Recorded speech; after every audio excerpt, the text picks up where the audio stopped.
Shabbat Shalom Lechulam Haverim, Shabbat Shalom a todos amigos, Baruch Hashem. Finalmente vamos iniciar agora a Parashá da semana. Hoje, uma Parashá de reposição, a Parashá de Bamidbar, o livro que estreia a Parashá do livro de Números. Sefer Bamidbar, o livro de Números, conhecido assim popularmente em português como o livro de Números. Eu quero convidar vocês a abrirem juntamente conosco no Sefer Bamidbar, no livro de Números, capítulo 1, versículo 1 em diante. Abra a sua Bíblia que você possui na sua casa.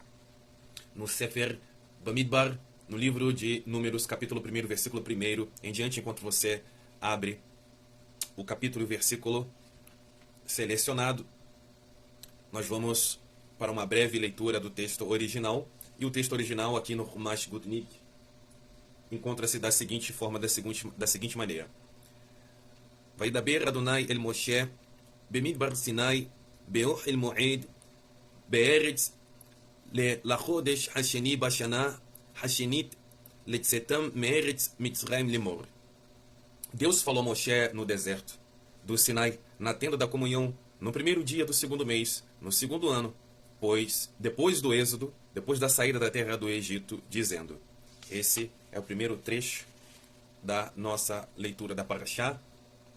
Agora que você já encontrou o capítulo, livro e versículo, nós vamos começar a nossa investigação da Torá, através dos comentários daqui dessa edição encadernada do livro de Números, mais conhecido como Chumash Gutnick, uma excelente edição investigativa da Torá, com excelentes comentários rabínicos sobre o conteúdo da Torá. Recomendamos essa edição. Vamos agora para o subtítulo da nossa Parashá, que é: Numa grande casa há vasos, não somente de ouro e prata, mas também de madeira e barro, alguns para nobres finalidades, outros para fins desonrosos. Se alguém se purificar desses pecados, desses hatatim, será como um vaso de honra, especificado, definido, útil para o eterno e preparado para todo bom serviço. Essa passagem encontra-se na segunda carta do Rav Shel Hashalir, do Rabino Paulo, emissário, para seu discípulo Timóteos, capítulo 2, versículo 20 ao 21. Vamos agora aos comentários introdutórios do Chumash Gutnick sobre a Parashá de hoje, sobre a porção da Torá de hoje, a Parashá Bamidbar, a primeira passagem, o primeiro episódio do livro de Números. E encontra assim a introdução da Parashá de hoje. Por que a Parashá de hoje, a porção da Torá de hoje, esse episódio da Torá, é chamado de Bamidbar e não como é conhecido em português vulgarmente como Números? Bamidbar, que é o nome da nossa Parashá, o nome da nossa porção da Torá de hoje, é o nome desse livro. Significa, na verdade, no deserto. Bamidbar. Porém, o nome Bamidbar não parece indicar nenhuma das qualidades da nossa Parashá. Naquele momento, o povo de Israel já se encontrava no deserto por tempo considerável. Depois de todo o livro de Vaikra, depois de toda a passagem do livro de Levítico, a parte do livro de Shemot também. Assim, o que nós podemos aprender agora, ao enfatizar que os israelitas estavam no deserto? O que nós podemos aprender, o que nós podemos absorver de informações por parte do Eterno, através da Torá, uma vez que nós já sabemos que o povo está nessa trajetória de peregrinação da saída do Mitzrayim, da saída do Egito, desde o livro de Shemot, passamos pela leitura do livro de Vaikra, e porque novamente nós começamos com uma leitura no deserto. Por que o livro enfatiza esse aspecto de que o povo estava no deserto? A resposta para essa pergunta pode ser encontrada no fato de que sempre lemos a Parashá, a porção da Torá de Bamidbar, antes de Shavuot, antes da festa de Shavuot, que aconteceu agora, há alguns dias atrás, antes de vivenciarmos novamente a outorga da Torá, pois espiritualmente, ou de modo transcendente, de modo sobrenatural, a Torá, ou seja, os 5 primeiros livros da Bíblia, o livro da lei, nos é entregue novamente a cada Shavuot, a cada festa das semanas. É necessário lembrar e prestar atenção ao fato de que a Torá não foi dada em um local civilizado, mas em um local desértico, ou seja, Bamidbar, no deserto. Justamente o título dessa Parashá, o título dessa porção da Torá, desse episódio da Torá que nós estamos estudando agora, a partir de Números, capítulo 1, versículo 1 em diante. A lição aqui é dupla. Primeiro, o deserto é um local completamente desolado, onde nenhum homem pode viver de maneira com muitos recursos, ok? Uma vez que está no deserto, e no local desértico é difícil plantar, é difícil extrair água, torna-se difícil, torna-se complexo sobreviver num local desértico. também as questões de temperatura, etc, etc. Então o deserto é um local completamente desolado, onde nenhum homem pode viver, conforme está em Jeremias capítulo 2, versículo 6. Assim, a Torá, ou seja, o livro da lei, os 5 primeiros livros da Bíblia, foi outorgada, foi entregue, nos foi presenteado nesse local ermo, com uma indicação de que ela deve ser aceita, ela deve ser recebida, ela deve ser concebida, sem qualquer preconceito ou intenções anteriores. Quando uma pessoa vive em um lugar civilizado e se depara com uma nova ideia, entre aspas, ou sugestão, ela primeiro avalia esse conceito para ver se ele é aceitável de acordo com o modo correto de aceitar, de acordo com as normas sociais, portanto. Com a Torá, porém, isso seria um erro.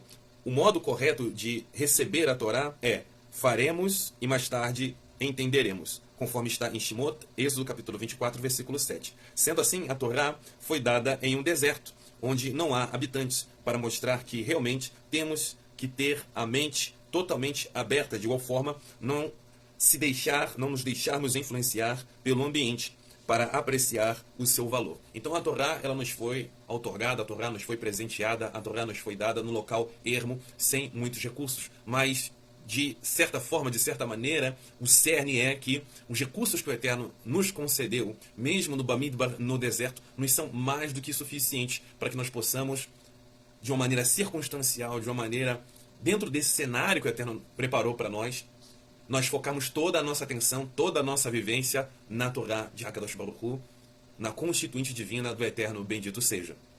Então é por isso que a Torá não nos foi outorgada numa cidade, em meio a uma sociedade já estabelecida e organizada.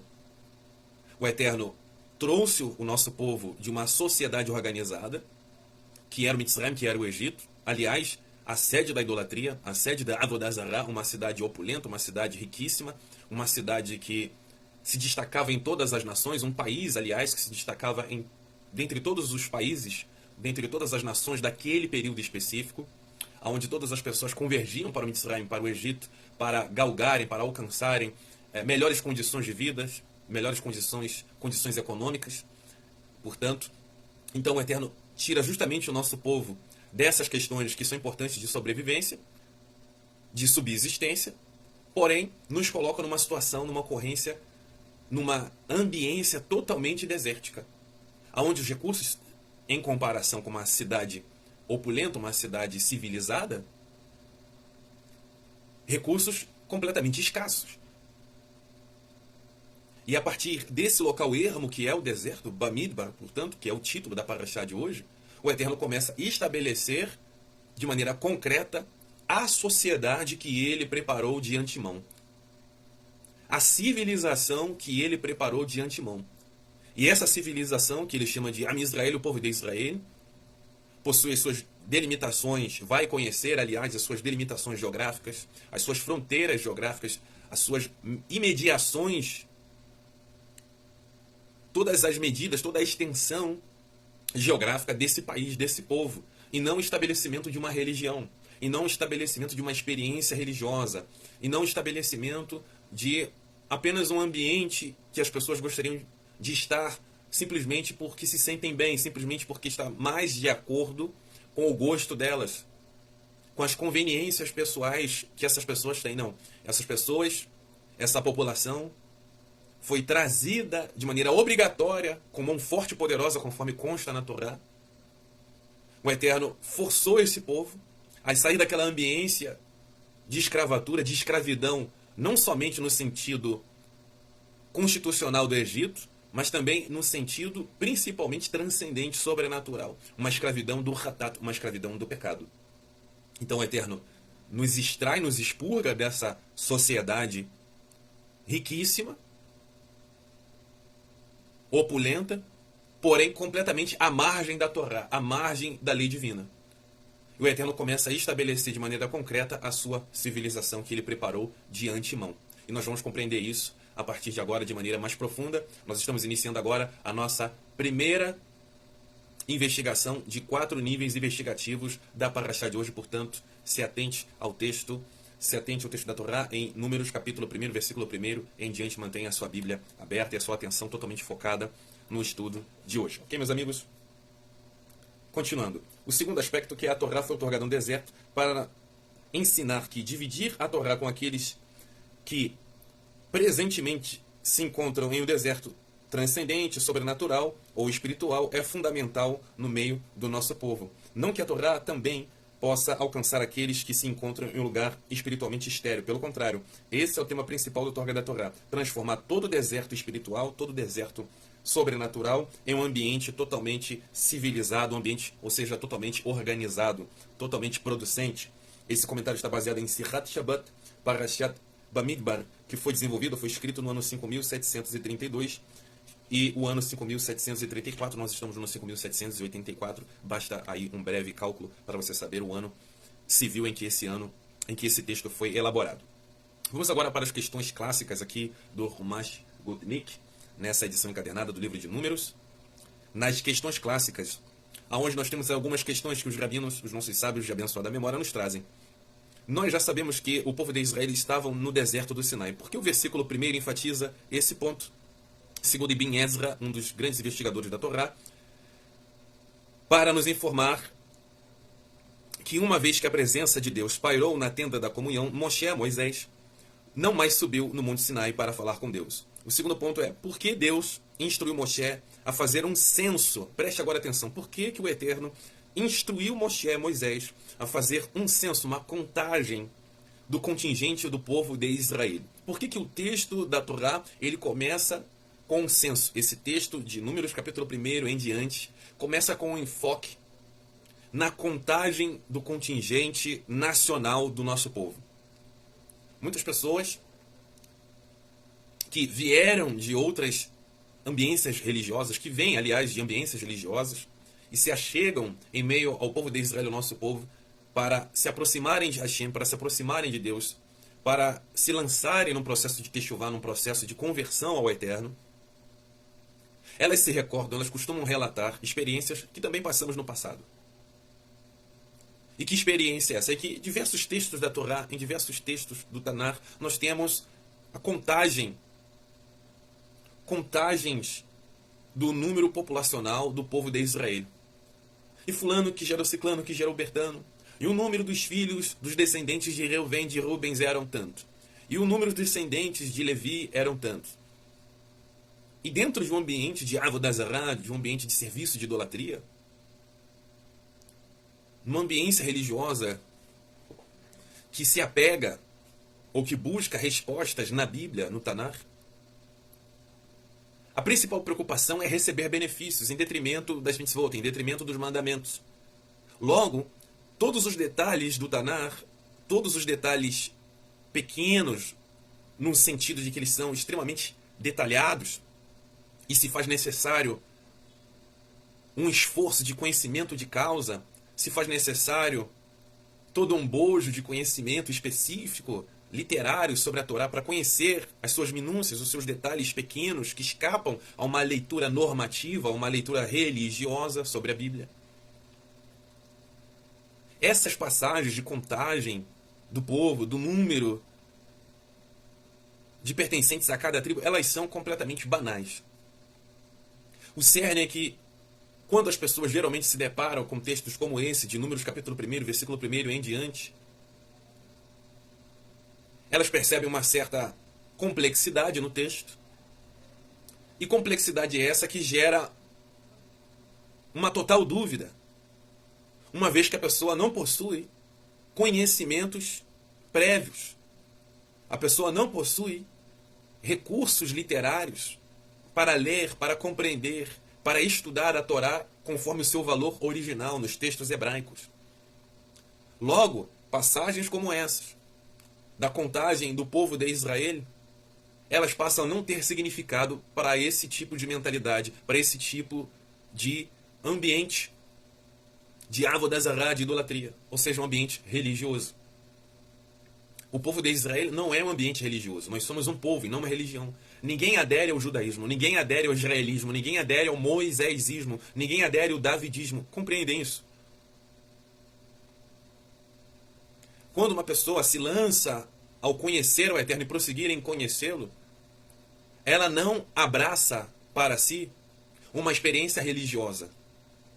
quando a pessoa se lança no estudo da Torá, no estudo do Tanar, no estudo bíblico, no estudo da Bíblia, ela não deve ter em sua mentalidade uma preocupação de uma aderência religiosa, de mais uma experiência religiosa, de um aprofundamento religioso. Não. Quando uma pessoa se lança no estudo do Tanar, no estudo da Bíblia, ela deve ter como principal e única preocupação uma adesão ao Eterno, ser aderida pelo Eterno, ser convertida por Hakadosh Baruch Hu e adicionada, tomar consciência que faz parte do Am Israel, do povo de Israel, e não de uma denominação religiosa. Esse é um conceito fundamental que deve estar na mente de cada pessoa que aspira, que deseja, que está se lançando à conversão, ao entendimento original do Tanar, da Bíblia, portanto. Então nós vamos compreender, a partir de agora, o porquê o Tanar, a Bíblia, possui passagens como essas da contagem do nosso povo, do número de pessoas do nosso povo. Inclusive, aqui expresso nessa redação do primeiro capítulo do livro de Números, versículo 1 em diante, o censo do nosso povo. Porque Deus instruiu Moshe a fazer um censo do povo de Israel? Conforme comenta Rashi, um dos maiores investigadores da Torá, porque o Am Israel, o povo de Israel, são preciosos para o Eterno. Esse é o motivo. Nós possuímos um valor. O Eterno nos imputou, o Eterno considerou em nós um valor, um significado com uma específica elevação. Então, esse é um dos primeiros motivos pelos quais o Eterno orientou a Moshe a contar, para que Moisés contasse o contingente do nosso povo. Quantos existiam das tribos? Ele, o Eterno, os conta o tempo todo, aliás. Então, o Eterno não somente ordenou a Moisés a contar o nosso povo naquele episódio específico, como também em outros episódios, em outras passagens, e não somente em outras passagens do Tanar, da Bíblia, como também ele nos conta o tempo inteiro. O Eterno tem o número do contingente do Am Israel, do povo de Israel, do povo de Deus. Todo o povo contado, do primeiro ao último. O Eterno mantém essa contagem diante de si. E nenhum deles se perdem. Prestem atenção. Temos uma primeira passagem, quando deixaram o Mitzrayim, o Egito. O Eterno os contou lá em Shemot, Êxodo, capítulo 12, versículo 37. Uma segunda passagem, quando eles pecaram com o bezerro de ouro, no episódio do bezerro de ouro. Ele os contou para saber o número dos sobreviventes, lá em Shemot, Êxodo, capítulo 32, versículo 28. Uma terceira passagem, quando o Eterno repousou a sua Shekhinah, a sua presença divina entre eles. Ele os contou no primeiro dia de Nissan, no tabernáculo. O tabernáculo foi erguido, o tabernáculo foi erigido. E no primeiro dia de Ar, quando esse versículo foi dito, ele os contou. Números capítulo 1, versículo 1 em diante. O Midrash, que é uma literatura, um livro que explica as profundidades, os nuances da Bíblia Sagrada, através de parábolas, nos conta o seguinte. Os israelitas foram contados em 10 ocasiões. Primeiro, quando eles desceram a terra do Egito. Em Devarim, capítulo 10, Deuteronômio, capítulo 10, versículo 22. Uma segunda evidência, uma segunda passagem, quando saíram do Egito, Êxodo capítulo 32, versículo 37, como foi citado. 3. No começo do livro dos Números, como estamos estudando agora. 4. Uma vez com relação aos espiões, aos espias. 5. Nos dias de Yehoshua, de Josué, quando a terra de Israel foi repartida. 2 vezes nos dias de Saul, o rei Saul, Shaul HaMelech, lá em Samuel, 1 Samuel capítulo 15, versículo 4. De igual forma, 1 Samuel capítulo 11, versículo 8. Uma oitava evidência, uma oitava passagem, uma vez nos dias de David. De igual forma, 2 Samuel capítulo 29, versículo 9. Uma 90ª evidência, uma 9ª passagem nos dias de Ezra, de Esdras, lá no livro de Esdras, capítulo 2, versículo 64. E uma 10ª passagem, no futuro o povo será contado, mais uma vez, conforme Jeremias, capítulo 33, versículo 13. Ok? Então, todo o tempo o Eterno conta o número do povo de Israel. Nós somos contados.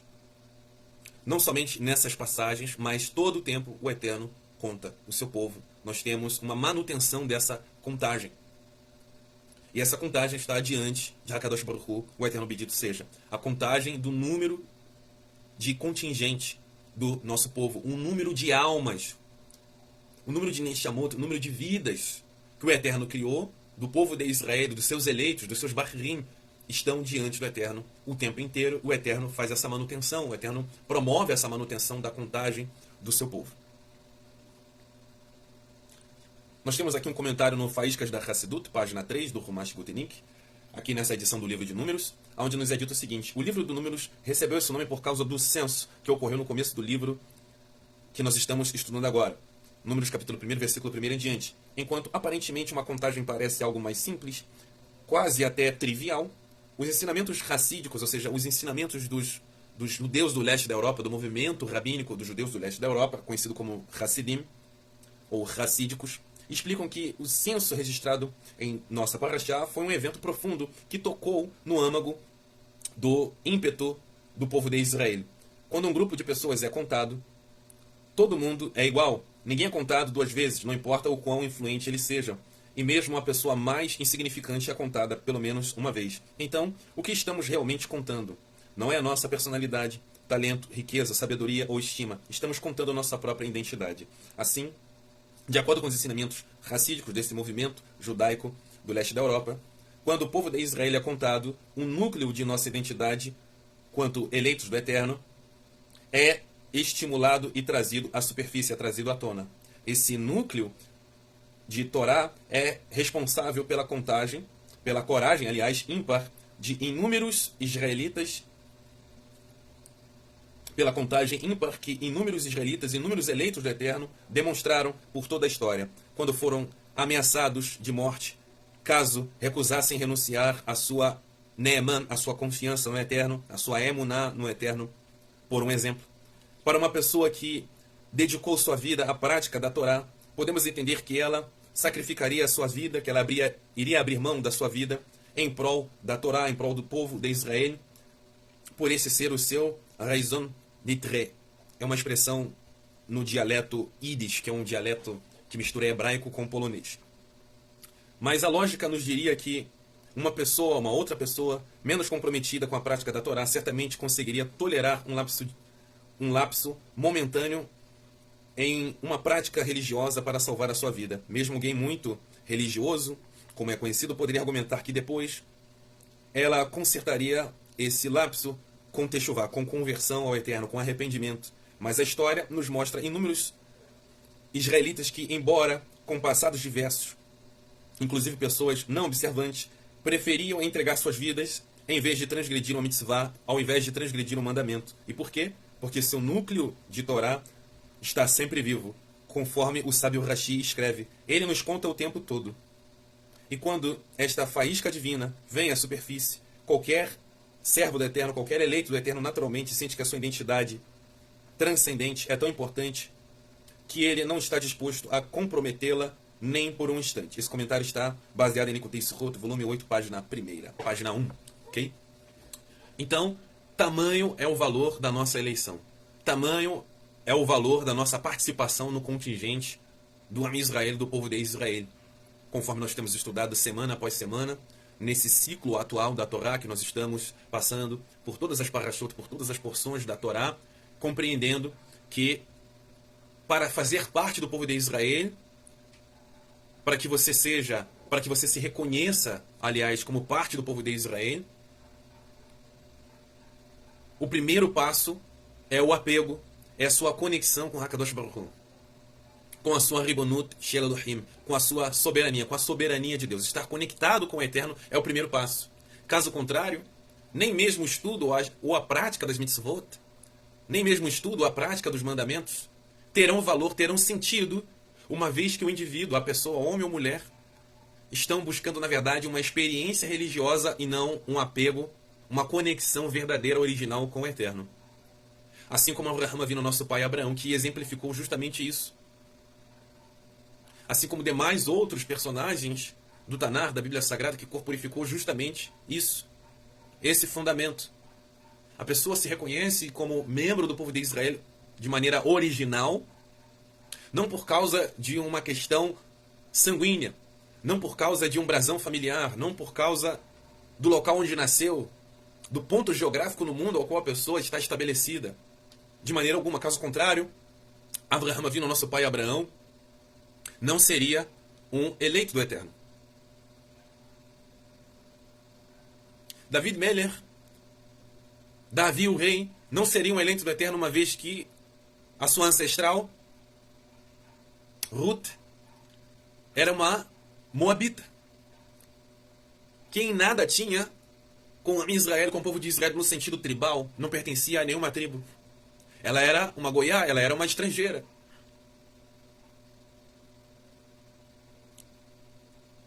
Logo, todas essas questões geográficas, genéticas, sanguíneas, brasões de família, sobrenomes, apesar de elas possuírem uma certa importância no sentido histórico,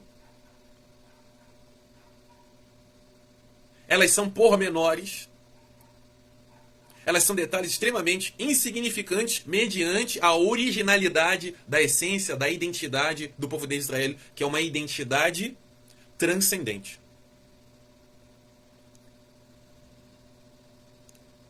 A natureza do nosso povo é uma natureza transcendente, que foi estabelecida pelo Eterno, que foi planejada, que foi desejada, planejada pelo Eterno antes da fundação do mundo. Essa eleição, essa contagem, ela foi estabelecida previamente antes da fundação do mundo. Logo, as questões sanguíneas, as questões geográficas, as questões de sobrenomes, elas se tornam meros detalhes mediante a originalidade da natureza do Israel, do povo de Israel.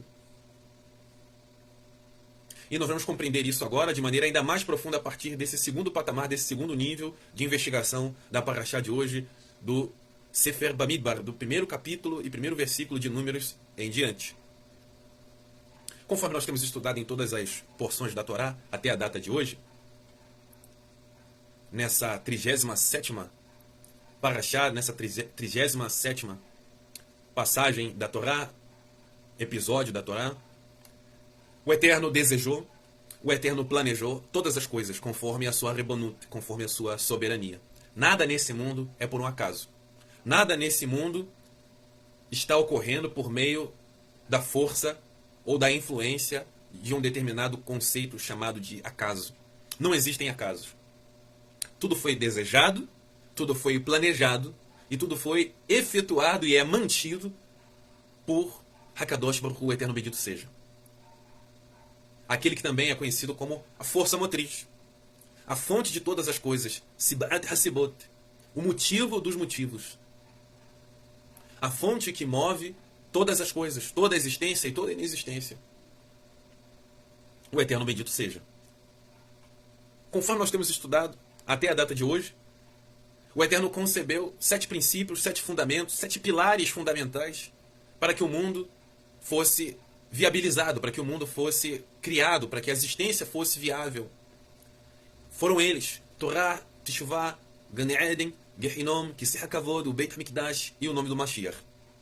7 fundamentos para que o mundo, não somente o planeta Terra, não somente o cosmos, a natureza cósmica, mas todos os mundos, todas as dimensões existenciais fossem constituídas. Esses foram os 7 fundamentos, os 7 pilares para que o mundo fosse criado. E o 7º é o mais importante deles, ou seja, o nome do Mashiach. Segue-se que no comentário do Midrash, nessa literatura, nesse livro que foi mencionado aqui, agora há pouco no nosso estudo, nos diz o seguinte, que o objetivo final da humanidade é chegar aos dias de Mashiach, os dias do Messias. Portanto, o nome do Mashiach deveria ser formulado antes da criação do universo, conforme nós também temos uma evidência em Mishlei, no livro de Provérbios, capítulo 8, todo o capítulo 8, que trata sobre essa questão da pré-existência. Então, nós, seres humanos, somos constituídos, nós corporificamos nesse mundo. Nós nos tornamos carne, nós encarnamos nesse mundo. Porém, entretanto, nós passamos a existir numa ambiência anterior. A nossa existência, ela antecede essa circunstância concreta do Olam Hazé, do mundo presente, do Olam Asiá, do mundo das ações, do mundo concreto, do mundo físico. Anteriormente, nós habitávamos, assim como outras pessoas ainda estão habitando num universo, numa ambiência transcendente, numa ambiência sobrenatural, numa ambiência conhecida em português como espiritual. E o Tanar nos traz essas informações. A Bíblia nos traz essas informações, principalmente se você for douto, se você tiver o conhecimento verdadeiro do Ivrit, do hebraico. E nós vamos nos deparar com essas informações a partir de agora.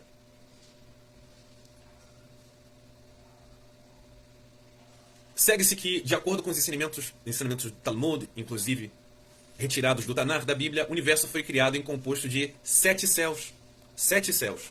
Então, o Eterno viabilizou toda a existência a partir daqueles 7 princípios e criou 7 dimensões com aqueles 7 princípios. E esses 7 céus, esses 7 patamares, essas 7 dimensões existenciais são elas: Vilon, Rakia, Shehakim, Zevul, Maon, Mahon e Aravot. Esses são os 7 céus. São as 7 dimensões existenciais. E nós habitávamos justamente nesse 7º céu. Nesse 7º patamar conhecido como Aravot. O mundo das Neshamot. O mundo das almas em português. Então, antes da fecundação, antes do ato matrimonial, antes do momento em que o seu pai, os nossos pais, entram em contato sexual, existe um momento anterior em que nós somos almas, em que nós somos Neshamot em hebraico. E depois que carne, a partir do momento que nós somos constituídos também de carne, o Eterno prepara, através dessa fecundação, desse encontro matrimonial entre marido e mulher, entre homem e mulher, é constituído carne, ou seja, esse receptáculo, é que as nossas Neshamot, a nossa alma, a nossa identidade transcendente anterior, é semeada nesse receptáculo. Nesse guf, nesse corpo físico. Então, nós não somos tão somente corpo. Do mesmo modo que também nós não somos tão somente Neshama, Ruach. Nós não somos apenas níveis de consciência. Nós também possuímos um corpo. Um corpo com níveis de consciência. A saber, 5 níveis. Nefesh, Ruach, Neshama, Hayah e Achidah. 5 níveis de consciência. 3 níveis de consciência individual e 2 níveis de consciência coletivo. Nós somos constituídos de 5 níveis de consciência, ok? E não somente 2 ou 3, como as religiões normativamente apregoam, que normativamente pregam. Chamam de dicotômicos, tricotômicos, etc. Ok? Na verdade, conforme o Tanar, conforme os textos originais, nós somos 5 níveis de consciência. E nós habitávamos nesse mundo anterior chamado de Aravot. E nesse exato momento em que nós estamos estudando, outras Neshamot, outras almas estão nesse ambiente chamado de Aravá. Ok? Aravot, o 7º céu, o 7º patamar existencial. E comenta o Rav Shlomo Shalir, o Rabino Paulo, emissário, o seguinte: conheço um homem que, através do Mashiach, que há 14 anos foi arrebatado ao 3º Shamaim. Se for em corpo ou fora do corpo, eu não entendo exatamente. Deus o sabe. Isso está lá na sua 2ª carta à comunidade, a Kehilá, de Corinto, em Corinto, capítulo 12, versículo 2. Esse sistema criacional meticuloso é chamado, pelos nossos sábios de abençoada memória, de Tikkun Olam, um processo de retificação, de reparação do mundo, que é o que estamos fazendo aqui. Ok? O Midrash, aquela literatura, aquele livro que nos explica os nuances, as profundidades da Bíblia através de uma linguagem de parábolas, nos diz o seguinte: tudo que Deus criou em seu mundo foi projetado para ser melhorado, para ser refinado. E depois é um capítulo inteiro na Mishnah Gittin, discutindo a legislação rabínica para Tikkun Olam, para essa questão de retificação do mundo. Basicamente, os rabinos, os sábios, empregaram engenhosamente os faróis da Torá para evitar que a sociedade humana se lançasse em um penhasco. O que isso quer dizer, esse comentário? Nos diz o seguinte, que a nossa shlichut, a nossa missão nesse mundo, conforme consta em Gênesis, é que nós viemos nesse mundo físico, com o objetivo de lavrar o Éden, cuidar do Éden, e fazer nesse mundo multiplicar, para que esse mundo possa frutificar. Produzirmos nesse mundo plantações.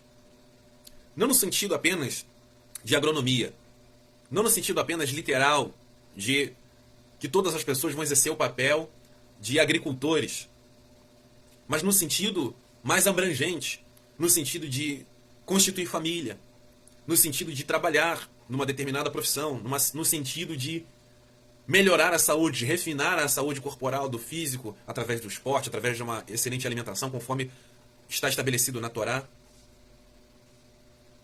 Então, nós viemos esse mundo com um objetivo claro, expresso em todo o Tanar, em toda a Bíblia.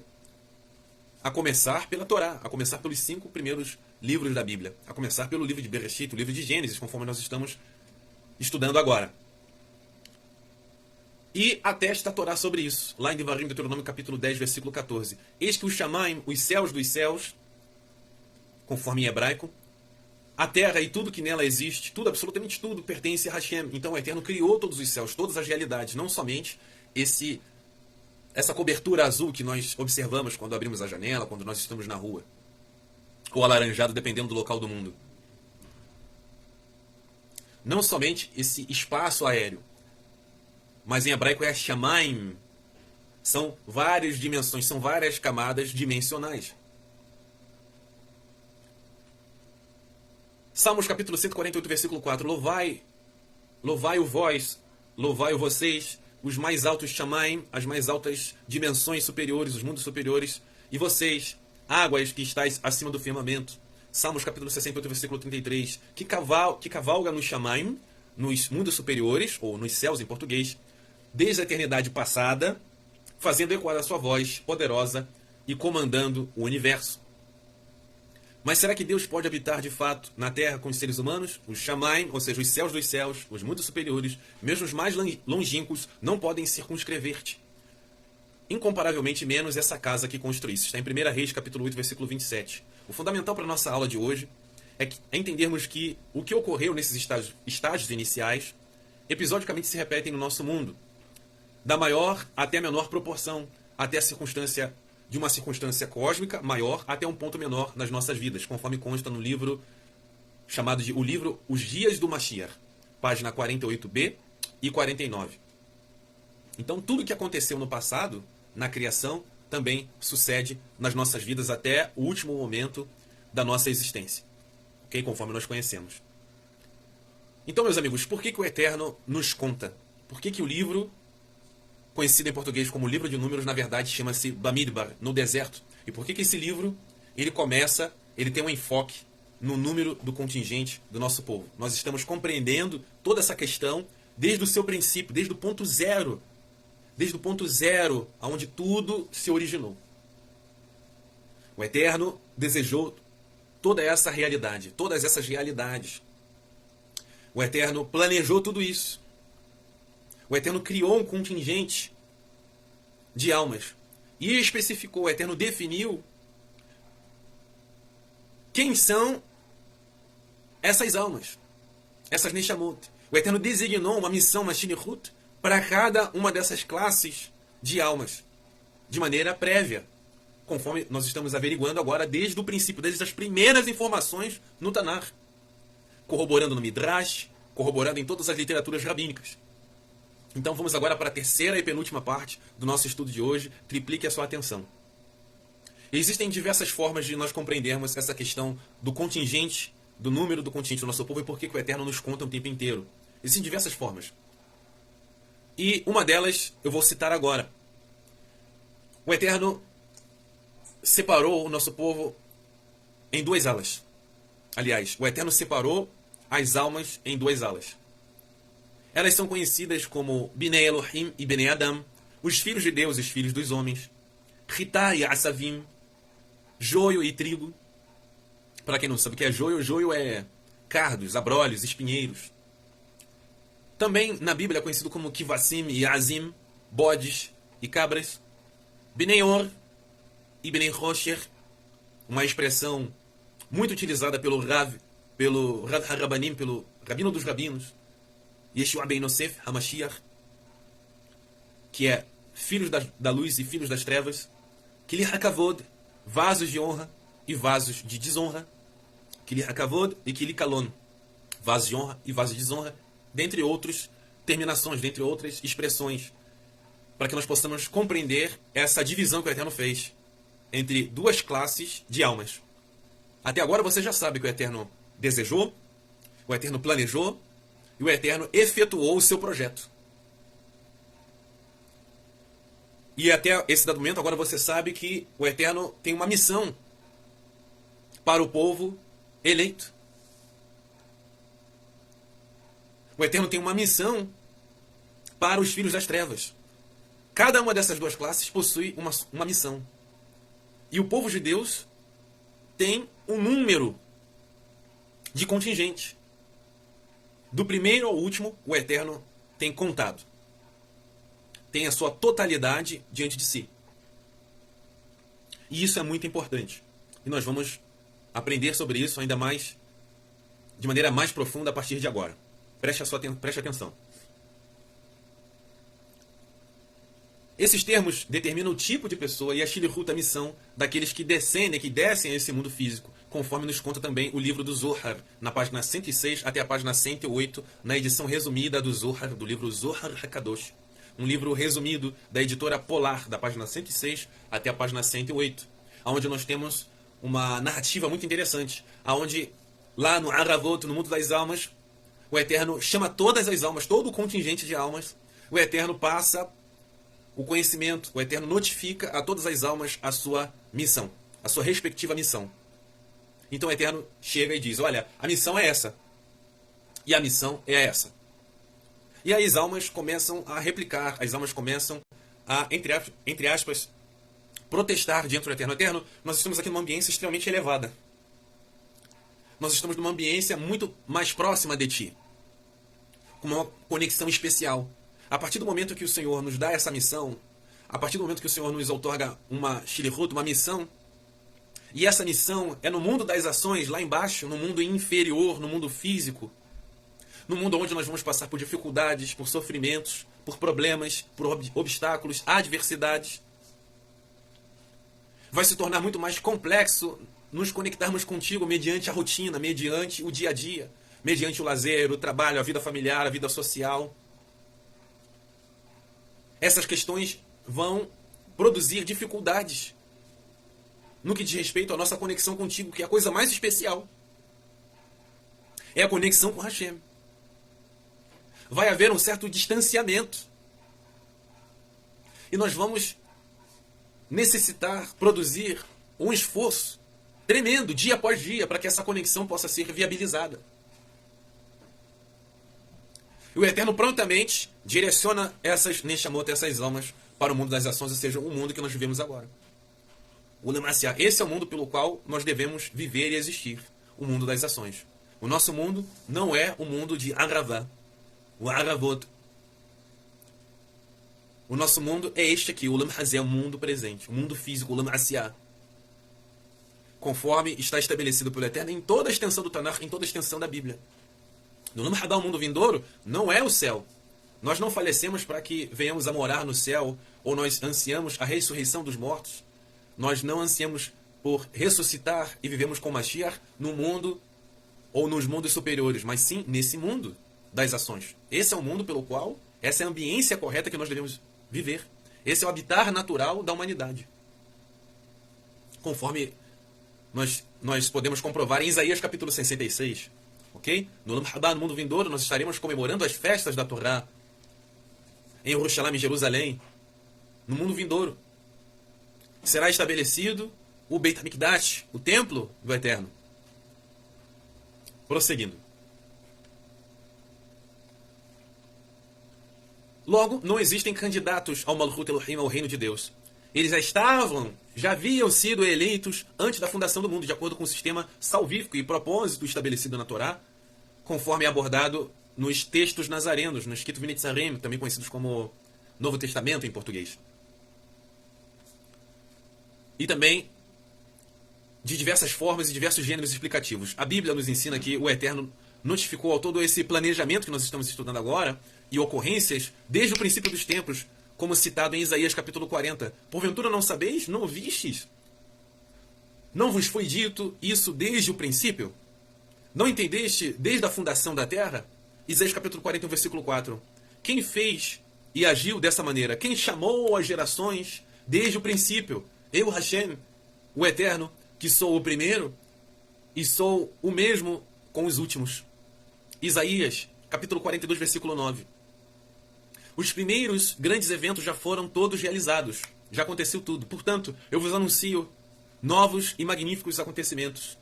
Eis que eu, o Eterno, vos dou a saber, antes que ocorram. Isaías capítulo 46. Desde o princípio anunciei o futuro, desde a antiguidade, aquilo que ainda não aconteceu, eu afirmo, meu propósito será realizado, certamente farei tudo o que me apraz. Então não é só uma questão de presciência, como geralmente as religiões apregoam. Não é uma questão de saber anteriormente. Até porque o poder, a habilidade de saber as coisas previamente são decorrentes de uma onipotência. É necessário um poder a nível tal de que o indivíduo possa saber todas as coisas de maneira prévia. Então é necessário que ele seja poderoso para que possa saber as coisas do passado, do presente e do futuro. É necessário ter potencialidade. É necessário ter onipotência. Todo o poder. Okay? Oni significa todo. Onipotência, todo o poder. Não apenas alguns poderes, mas todo o poder, todos os poderes, todas as possibilidades, todas as habilidades, todas as aptidões, etc, etc. Ok? Então, o meu propósito, então existe um propósito. O meu propósito será realizado. Certamente farei tudo o que me apraz, tudo o que desejo, tudo o que desejei, tudo o que planejei. Não apenas soube, não apenas teve ciência, existiu primeiro um desejo. As coisas não começaram por quê? Porque o Eterno teve uma notificação, porque o Eterno soube, porque o Eterno viu. As coisas começaram porque ele desejou, ele tem um detalhe chamado farei tudo o que me apraz, tudo o que desejo. O Eterno tem um desejo chamado de Ratson, vontade. O Eterno teve uma vontade. E essa vontade se transformou em planejamento. E esse planejamento em concretividade, algo concreto. Foi efetivado. O Eterno já disse, isso já aconteceu. O Eterno está nos anunciando desde a fundação do mundo. Mas para o Eterno isso já aconteceu, uma vez que o Eterno é atemporal. Ok? Conforme a Parashá de hoje, a porção da Torá de hoje, Bamidbar, Hashem, o Eterno, selecionou seus eleitos antes da fundação do mundo, conforme registrado no Tanar. As próprias palavras de David Hameler, de Davi o rei, nos diz o seguinte, lá em 2 Samuel capítulo 6, versículo 21 em diante, nos diz: Contudo, Davi ponderou e respondeu a Mical, a sua esposa, que era filha do rei Saul. Foi na presença do Eterno que eu dancei. Porque nesse episódio, Mical, ela zomba de Davi por ter dançado nu diante do povo. E ela fala, que vergonha você ter feito isso. Ele diz, foi na presença do Eterno que eu dancei. Foi de júbilo e louvor que celebrei a Hashem, que me escolheu antes do seu pai ou de qualquer outro de seus descendentes, quando me instituiu monarca sobre o povo de Hashem, sobre todo Israel. Ora, diante do Eterno continuarei a celebrar e a me alegrar. Então, ele relata, ele notifica, ele informa a Mical que, na verdade, essa eleição, que o fato de Davi ser rei, antecede a Shaul. No sentido concreto, quem foi elegido rei primeiro, um Mashiach primeiro, quem foi ungido primeiro, um Mashiach, foi Saul. No sentido concreto. Mas a realidade maior é que quem foi eleito Mashiach primeiro, quem foi ungido primeiro, quem foi eleito um rei primeiro, isso se dá antes da fundação do mundo. No caso, foi Davi. E o próprio Davi confessa isso, informa isso à sua esposa, à sua primeira esposa, Mical, que era filho de Saul, do rei Saul. Jeremias capítulo 1, versículo 5. Antes mesmo de te formar no ventre materno, eu te escolhi, está no passado, antes que viesses ao mundo, eu te separei e te designei para a missão, a shlichut de profeta, para você ser um profeta para as nações. Então, tem um propósito. Todo o povo de Israel tem um propósito, uma shlichut, uma missão nesse mundo. E a missão de Yirmiyahu, de retificar esse mundo, de refinar esse mundo, é através de uma missão de ser um navi, um profeta. Okay? Não de ser um rei, não de ser um sacerdote, mas um navi, um profeta. As Ketuvim os textos nazarenos, nos dizem, nos esclarecem ainda mais esse assunto. Em Mateus capítulo 7, versículo 23, o Mashiach nos diz o seguinte, prestem atenção. Então lhes declarei, nunca os conheci. Então lhes declararei, está no futuro. Nunca os conheci. Afastai-vos de minha presença, vocês que praticam mal, vocês que praticam iniquidade. E lá no texto original grego está anomia, desprezo da lei. Aqueles que desprezaram a Torá. Vocês que promovem anomia, anomos, desprezo da lei. Então o Mashiach está aqui no capítulo 7 de Mateus, versículo 23, anunciando coisas futuras, em que quando ele retornar com Mashiach ben David, ele dirá para todos aqueles que estarão declarando o seguinte: Adon, Adon, Senhor, Senhor, em teu nome profetizei, em teu nome curei, em teu nome fiz grandes coisas. Ele dirá na cara: nunca os conheci. Afastai-vos de minha presença, vocês que desprezam a lei, desprezam a Torá. Que desviam os ouvidos de ouvir a Torá, que não prestam atenção na Torá, que desprezam a Torá, que desprezam as mitzvot, desprezam os mandamentos. E nós vamos compreender por que ele diz isso, de maneira ainda mais profunda. Aguardem, vamos lá. Romanos capítulo 8, versículo 28 em diante. Estamos certos de que Deus, o Eterno, age em todas as coisas com um fim, com o objetivo de beneficiar a todos os que o amam, todos aqueles que estão obedecendo os mandamentos. Amar a Deus significa obedecer os seus mandamentos. Dos que foram chamados, Kiriá, está no passado, conforme o seu plano. O planejamento ele vem antes da ação. Todo plano vem antes da ação. Nenhuma ação é feita sem um planejamento, sem um pensamento prévio. Porquanto aqueles que antecipadamente conheceu, também os predestinou. Pré significa antes, predestinou, para serem semelhantes à imagem de seu filho, para estarem de uma forma idêntica, semelhante no comportamento, nas atitudes, nos pensamentos, nas palavras, conforme o seu filho. E essa filiação se dá porque, no sentido literal, no sentido concreto, um filho tem traços de seu pai. Um filho copia, aprende com o seu pai e lhe obedece, no sentido concreto. Então nós temos aqui um machalo, um comparativo, uma ilustração. Obviamente o Eterno não é um ser humano, obviamente o Eterno não se dá em casamento, o Eterno não tem uma esposa. O Eterno não fecunda nenhuma mulher, nenhum ser humano. Aqui é uma ilustração. E nós fomos constituídos, nós fomos criados à imagem, ou seja, com uma semelhança comportamental, no sentido de pensamento, fala e ação, igual ao Mashiach, que foi o primeiro ser humano a ser criado, a primeira Neshama, a primeira alma. Por isso ele é conhecido como o unigênitus, o único do tipo, com tamanha elevação. Por isso que ele é o primogênitus, ele é o primeiro de todas as Neshamot, o primeiro de todas as almas. Continuando. Aos que predestinou, a esses também chamou, Kiriá em hebraico. E aos que chamou, a esses igualmente justificou, os tornou íntegros. Da palavra tzedek em hebraico, no original. E aos que justificou, aos que tornou íntegros, a esses também glorificou. Romanos capítulo 9, versículo 23. A fim de que fossem conhecidas as riquezas da sua glória, com os vasos, os recipientes de sua misericórdia, que preparou com grande antecedência para a glória. Romanos capítulo 11, versículo 2. Deus não desprezou seu povo, Israel, o qual de antemão conheceu. Efésios capítulo 1, versículo 5, também 11. O Rabino Shalom Shaliach, o Rabino Paulo emissário, nos diz o seguinte: e em seu amor nos predestinou para sermos adotados como filhos por intermédio do Mashiach Yeshua ben Yosef, segundo a benevolência de sua vontade.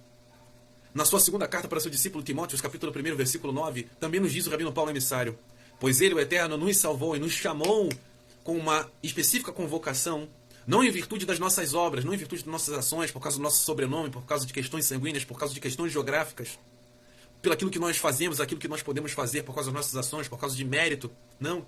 Mas em função da sua própria determinação e benevolência. Essa benevolência nos foi outorgada já no passado, no Mashiach Yeshua, desde os tempos eternos. Segunda carta a Timóteos, também, capítulo 2, versículo 19. Contudo, o firme fundamento, o cerne é que Deus permanece inabalável. O firme fundamento de Deus permanece inabalável. E é autenticado com esse selo. Que selo? O Eterno conhece os seus. E aparta-se da injustiça, da iniquidade, todo aquele que professa o seu nome.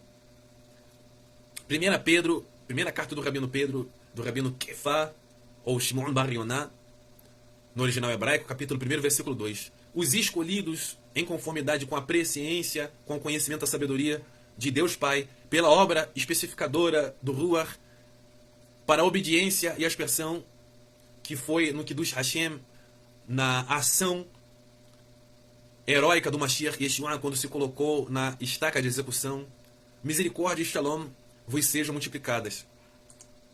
Então, essa eleição, essa escolha, essa berrirá, está em conformidade com o conhecimento do Eterno, com a sabedoria do Eterno. Lá em Sefer Hitgalut, no livro da Revelação, em português, capítulo 13, versículo 8, nós temos o seguinte: todos os habitantes da terra adotarão a besta.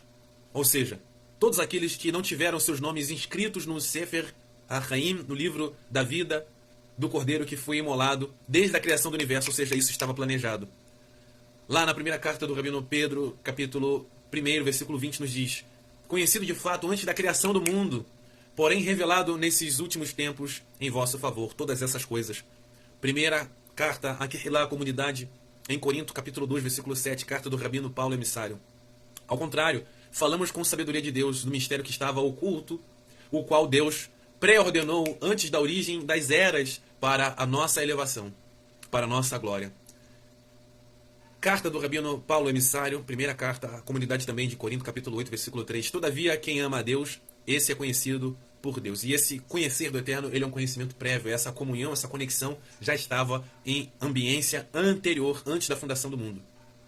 Então, o Tanar, meus amigos, nos traz detalhes precisos sobre a nossa natureza,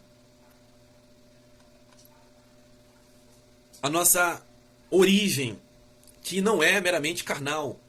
Não se dá simplesmente porque os nossos pais, os nossos antepassados fecundaram, se uniram em matrimônio, em relações sexuais, não. A nossa existência, ela é anterior. Nós habitávamos num universo transcendente. E, inclusive, muitas almas ainda habitam nesse mundo transcendente, conhecido no Tanar como Aravá, Aravot, o mundo das almas. E a completude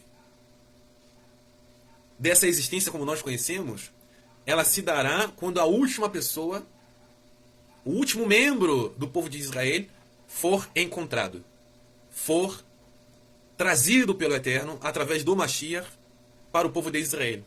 Quando o contingente do povo de Israel estiver completo, quando o número dos participantes do povo de Israel estiver completo, estiver reunido todo o contingente, aí nós teremos o regresso, o advento do Mashiach Yeshua ben David, o seu retorno como Mashiach, rei, governando com cetro de ferro, destruindo todas as nações, conforme nos foi prometido em toda a extensão do Tanar.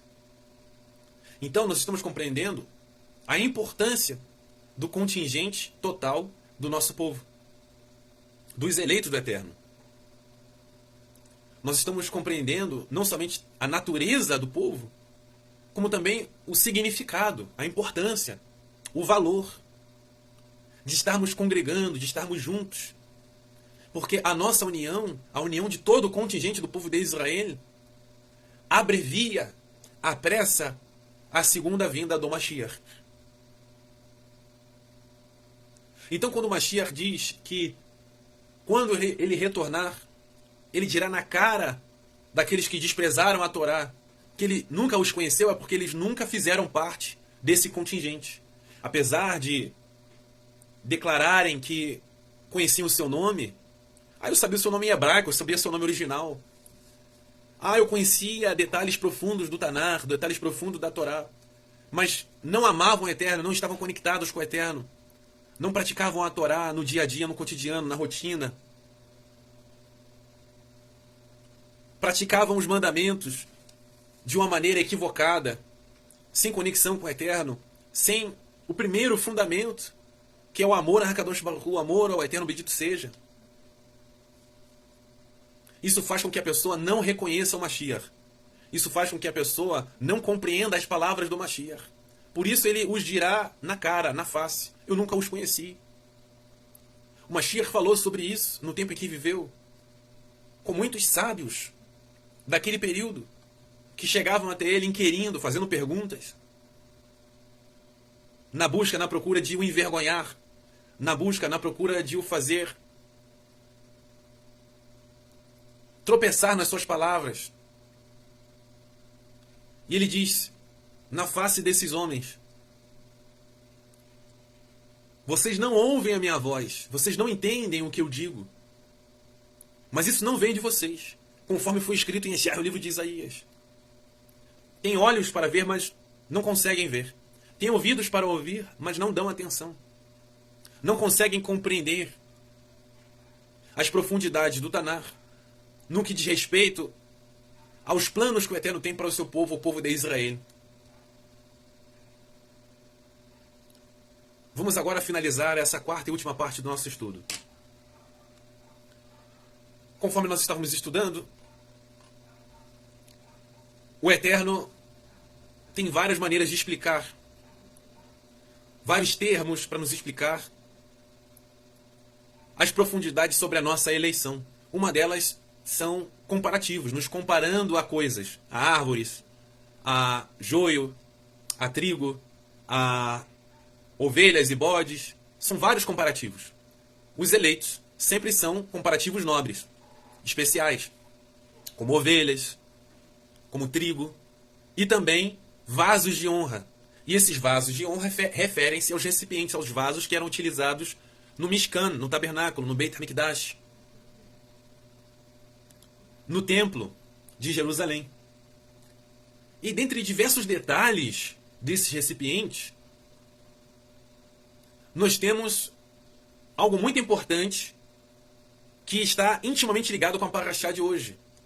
É que esses vasos especiais, esses vasos de honra que eram utilizados no templo, que eram utilizados no tabernáculo, existem diversos detalhes sobre eles, cuidados, o modo de como deveria utilizá-los, como limpá-los, como purificá-los. Um dos detalhes principais desses vasos é que eles foram contados. Esses vasos de honra, que são um exemplo, que são um símbolo, que exemplificam, que simbolizam a nossa natureza, a nossa identidade, a nossa missão nesse mundo, quanto Am Israel, quanto povo de Deus, quanto eleitos, é que eles foram contados. Exatamente como nós temos estudado desde o início da Parashá até agora. Os kilim, os recipientes, eram mispar, eles eram contados, quando trazidos e quando eram retirados. Existia um contingente de sacerdotes que o Eterno separou para cuidar e contar, enumerar esses recipientes. Eles não se perdiam. Então, eles eram contados quando trazidos e eram contados quando eles eram retirados. Existiam Kohanim, sacerdotes dedicados aos cuidados dos kilim, dos recipientes do serviço a Deus. Alguns deles estavam encarregados dos utensílios do serviço, pois estes, por conta, eram trazidos e por contas eram retirados. Outros estavam encarregados dos móveis e de todos os utensílios do santuário, como também da flor de farinha, do vinho, do azeite, do incenso e das especiarias, conforme consta lá em 1 Crônicas, capítulo 9, versículo 28 e 29.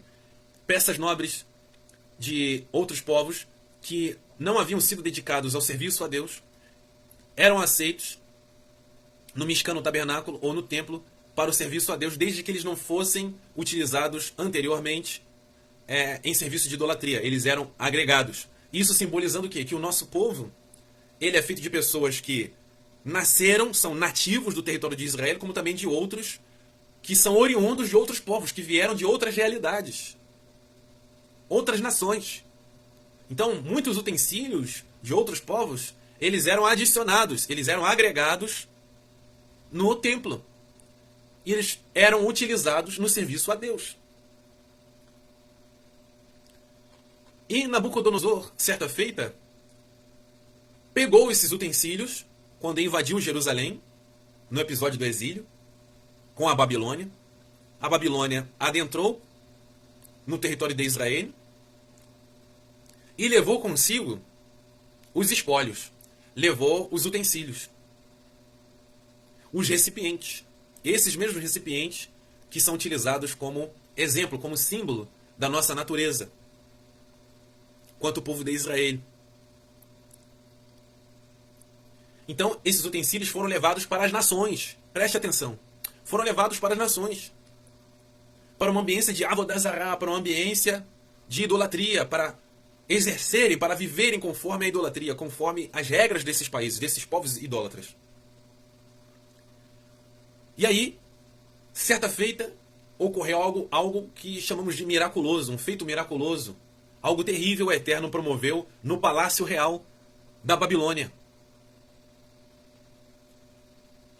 Lá no livro de Daniel, Daniel capítulo 5, versículo 25, nós temos o seguinte: e as palavras que foram escritas formam a seguinte frase em aramaico: Miné, miné, tikel ufarsin. Esse é o significado dessas palavras. Miné, miné significa Deus avaliou e contou os dias do seu reinado e decretou o seu fim. Tikel significa foste pesado na balança e achado em falta. O farsin significa teu reino já foi dividido e entregue aos medos persas. Além disso, por ordem do rei Belsazar, vestiram Daniel com um manto real, vermelho púrpura, e decoraram-no com uma corrente de ouro no pescoço e proclamaram o terceiro em autoridade e poder no governo do reino. Então, nós temos aqui uma passagem que o Eterno puniu o rei por ter levado os utensílios do templo. E esses utensílios, nós vamos observar posteriormente, que eles foram levados de volta pelo rei Ciro, o rei da Pérsia, que ordenou que os utensílios fossem devolvidos. Esses utensílios do templo, que foram enumerados, que estavam numa ambiência de idolatria, foi ordenado que eles fossem devolvidos ao templo. Simbolizando claramente, nos trazendo uma informação clara que o Eterno reunirá todo o contingente do nosso povo, que são enumerados, assim como os recipientes, de volta para o seu local, para o seu ambiente natural, geográfico. Eretz Israel, a terra de Israel, servindo ao Eterno. No Olam Rabá, no mundo vindouro, assim que o Eterno der a ordem. Através do Mashiach, uma vez que o rei Ciro foi nomeado Mashiach. O rei Ciro foi selecionado como o Messias do período. E ele mesmo foi ordenado pelo Eterno a trazer de volta os utensílios do templo, os vasos de honra de volta para o templo, assim como também todo o povo de Israel. Sobre isso, os textos nazarenos, os Ketuvim Netzarim, nos diz o seguinte: Apocalipse capítulo 7, versículo 4 em diante. Não me foi revelado o número dos que foram selados. 144.000 de todas as tribos de Israel. Da tribo de Judá foram selados 12.000. Da tribo de Reuven, 12.000. Da tribo de Gad, 12.000. Da tribo de Asher, 12.000. Da tribo de Naphtali, 12.000. Da tribo de Menashe, 12.000. Da tribo de Shimon, 12.000. Da tribo de Levi, 12.000. Da tribo de Issachar, 12.000. Da tribo de Zebulun, 12.000. Da tribo de Yosef, 12.000. Da tribo de Benjamim, 12.000. Então, é um número no múltiplo de 12, que dá 144.000. 12 vezes 12, 144. São 12.000 de cada tribo de Israel. Esse é o contingente do povo de Israel. E é justamente o contingente do povo de Israel que foram selados no fim dos dias. Nesses últimos dias em que nós estamos vivendo, no Acharit Hayamim, o total são de 12.000 de cada tribo. Então olhei e vi diante de mim o cordeiro em pé sobre o monte Sion, o Har Sion. E junto a ele, 144.000 que ostentavam, escritos em suas testas, o nome dele, do Mashiach, e também do Eterno. Ouvi um som do céu, um barulho de um temporal, e um estrondo em um grande trovão. O som que ouvi era como de arpistas que tocavam em suas harpas, entoavam um cântico novo, diante do trono, e perante os 4 seres viventes e dos anciãos. E ninguém podia aprender o cântico, a não ser os 144.000 que haviam sido comprados na terra. Vamos agora finalizar com o texto de Ezequiel, capítulo 20.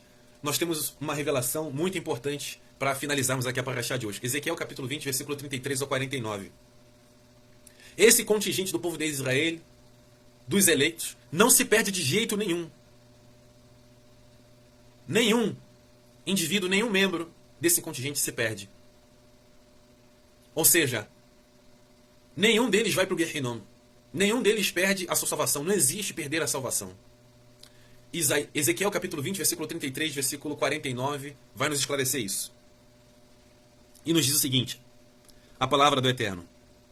Assim como eu vivo, diz o Eterno, Elohim, Adonai Elohim, juro que, ou seja, dou a minha palavra que, certamente, com mão poderosa, com braço estendido e com derramar de minha fúria, eu mesmo serei rei sobre vocês. Ou seja, através de força. Eu os trarei dentre os povos e os ajuntarei dentre as nações que foram espalhados, sim, com mão poderosa, com braço estendido e derramando de fúria, através de ira, através de força, através de violência. O Eterno nos trará das nações, através de obrigação. Não será através de uma benevolência numa circunstância suave. Percebam que será numa circunstância de fúria, de braço forte e de mão poderosa. Então os trarei para o deserto dos povos, Bamidbar, e os julgarei face a face, de maneira muito próxima, assim como julguei os seus antepassados no deserto da terra do Egito. Julgarei vocês, diz o Eterno Elohim. Eu os farei passar sob meu cajado e farei que vocês obedeçam às obrigações da aliança. Eu os retirarei do deserto dos rebeldes. Eu os retirarei dos rebeldes que estão em revolta diante de mim. Eu os trarei para fora da terra onde eles estão vivendo. Mas eles não entrarão na terra de Israel. Assim vocês saberão que eu sou o Eterno. As nações não vão entrar. Os goim não vão entrar. Quanto a você, casa de Israel, eis que Adonai Elohim diz, vão servir a seus ídolos. Cada um de vocês, todavia, depois disso, eu juro a vocês, vocês ouvirão a mim e não mais profanarão o meu específico nome com suas oferendas e com os seus ídolos. Pois em meu monte, o alto monte de Israel, diz Adonai Elohim, toda a casa de Israel, todos eles me servirão na terra. Eu os receberei ali, não nas nações, e ali vos requerer suas contribuições. O Eterno vai demandar tudo aquilo que nós fizemos nesse mundo. O melhor das suas apresentações e de suas coisas especificadas ou consagradas em português. Eu os aceitarei com seus incensos aromáticos, quando os trouxer dentre os povos, e os ajuntar dentre as nações. O Eterno tem o objetivo congregar e não separar o povo, para onde vocês foram espalhados, e por meio de os juntar dentre as nações, para de onde vocês foram espalhados, e por meio de vocês manifestarei minha especificidade aos olhos das nações. Vocês saberão que eu sou Adonai, quando os trouxer para a terra de Israel, para dentro do país que jurei, com a mão levantada, a dar a seus antepassados. Assim, vocês se lembrarão de seu comportamento e de todas as coisas que fizeram, com as quais se corromperam e passaram a odiar a si mesmos, por todos os males que cometeram. Vocês saberão que eu sou Adonai, quando lidar com vocês, de forma que preserve o meu nome, e não segundo os seus maus caminhos e as ações corruptas. Casa de Israel, diz Adonai Elohim. Vejam só que terrível. Será por meio de força, será por meio de violência, será por meio de obrigação, será por meio de sofrimento e não numa ambiência suave. Então quem quiser conforto, carrega a pedra. Vamos agora para o final, em Yohanan, Besorat Tová de João, capítulo 17. Nós temos o seguinte, o Mashiach Yeshua ben Yosef, ratificando toda essa passagem, dizer que é o capítulo 20, versículo 23 ao 49. Vejam só, pessoal. Depois de Yeshua ter falado todas essas coisas, olhou para o céu e disse, Pai, chegou a hora, glorifica teu filho, para que teu filho te glorifique, como lhe deste autoridade sobre todos os homens para conceder vida eterna a todos os que lhe deste. E a vida eterna é essa, que te conheçam, como o único Deus verdadeiro. Eterno é um, não existe dois nem três. E a quem enviaste, Yeshua HaMashiach, Yeshua o Messias, e te glorifiquem na terra, terminando a obra que me deste para fazer. Então, eu te glorifiquei na terra, terminando a obra que me deste para fazer. Agora, Pai, glorifica-me junto a ti com a mesma glória que tive contigo antes do mundo existir. Então, a nossa existência, ela é anterior à fundação do mundo. Ela é pré-existente. Tornei teu nome conhecido às pessoas que me deste do mundo. Então, o Eterno selecionou os eleitos e os encarregou para o Mashiach. Eles eram teus. Tu os deste a mim, e eles têm guardado tua palavra, ou seja, a Torá. Agora eles sabem que tudo o que me deste é teu, porque lhes dei as palavras que me deste, e eles receberam. Eles reconhecem de fato que vim de ti e confio que tu me enviaste.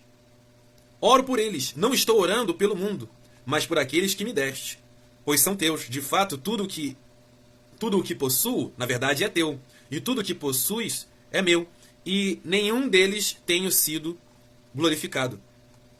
Perdão. E tudo o que possuis é meu, e neles tenho sido glorificado. Não ficarei mais no mundo, mas eles estão no mundo, e eu vou para ti, Pai eterno. Guarda-os no poder do teu nome, que me deste, para que eles sejam um, assim como o somos, ou seja, somos uma unidade, estamos numa profunda conexão. Enquanto estava com eles, guardei-os pelo poder do teu nome, que me deste. Sim, eu os guardei, e nenhum deles foi destruído, preste atenção, e nenhum deles foi destruído, a não ser aquele designado para a destruição, para que se cumprisse o Tanar. Mas agora vou para ti, e digo essas coisas enquanto ainda estou no mundo, para que eles possam ter em si mesmos minha glória completa. Dei-lhes tua palavra, e o mundo os odiou, pois eles não pertencem ao mundo, ou seja, simplesmente a materialidade, como eu mesmo não pertenço ao mundo. Não te peço que os tire do mundo, mas que os protejas do maligno. Eles não pertencem ao mundo, como eu não pertenço ao mundo. Separa-os para a especificidade, para a kedushá, para a santidade, por meio da verdade. Tua palavra é verdade. Como me enviaste ao mundo, eu os enviei ao mundo, a favor deles. Eu me separo para a especificidade, para a santidade, para que também eles sejam separados para a santidade por meio da verdade. Oro não apenas por eles, mas também por aqueles que confiarão em mim, ou seja, no futuro, depois que ele falecesse, depois que ele morresse, por causa da palavra deles, para que todos sejam um com tu, Pai, sejam todos nós uma unidade com o Eterno. Estás unido a mim e eu a ti. Oro para que eles também estejam unidos a nós, para que o mundo creia que tu me enviaste. A glória que me deste, eu lhes dei, para que possam ser um como nós somos um, e unido a eles e tu a mim, para que eles sejam apenas um, e que o mundo possa perceber então que tu me enviaste e que tu os amaste como a mim. Pai, quero que os que me deste estejam comigo, onde eu estou, para que possam ver minha glória. A glória que me deste, porque me amaste antes da criação do mundo. Pai justo, o mundo não te conheceu, mas eu te conheço. E estas pessoas sabem que me enviaste. Fiz o teu nome conhecido a eles, e continuarei a fazê-lo, para que o amor com que me amaste esteja neles, e eu mesmo esteja unido a eles. Então, apesar do nosso contingente ser de milhares, no fim dos dias, e sermos milhões no contagem total dos eleitos, o objetivo é que todos nós sejamos um com o Eterno. Nós, o Mashiach, estejamos todos unidos e sejamos uma só conexão com Hakadosh Baruch Hu. Esse é o grande objetivo.